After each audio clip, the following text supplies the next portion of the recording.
So much political upheaval in Latin America. We want to explore the issues with Andrea Murta. She's Associate Director of the Adrienne Arsht Latin America Center at the Atlantic Council. Welcome to the broadcast. Thank you for having me. Thanks for coming in.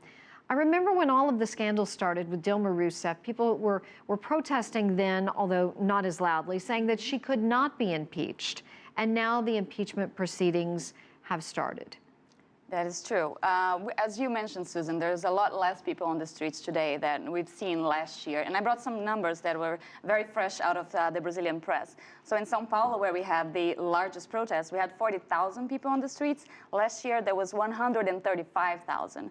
And in Rio de Janeiro, the difference was even more stark. There were 5,000 people out protesting today against 100,000 last year. What do these numbers mean? Basically, it means that even though there's a large concern around Brazil, both for the corruption scandals and for the economy, people are still a little confused about how to proceed with the solutions for this crisis. The impeachment process was started by the Speaker of the House in Brazil, Mr. Eduardo Cunha, who is a congressman who is himself involved in investigations for corruption. So the legitimacy of the impeachment process is really being questioned in Brazil at this moment. Let's move on to Venezuela and Maduro. His power obviously diminished after a very humbling defeat by the legislature, a new change in the legislature there, and the Socialist Party. What does this mean for him and his days in office? Well, he's facing a very complicated period next year.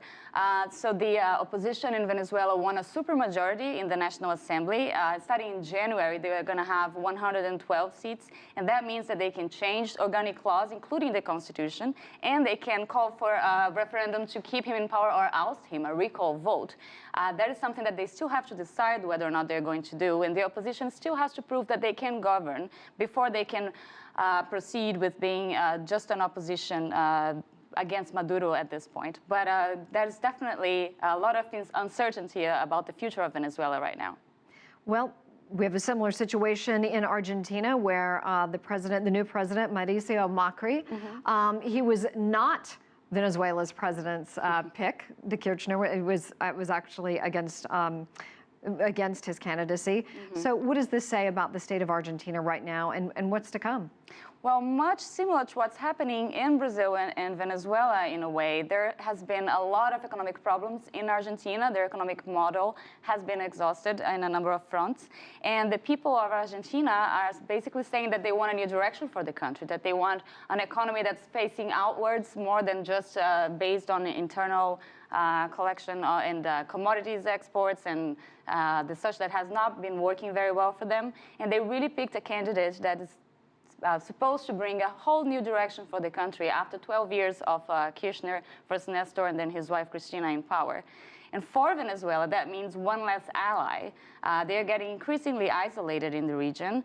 And Macri has already said that he plans to offer a way to get Venezuela out of Mercosur and other institutions around the region that have been supporting the Venezuelan government for so long, which is another way that the situation is getting complicated for them externally. Well, Andrea Murta, we certainly appreciate your time. Thank you. Oh, you're welcome.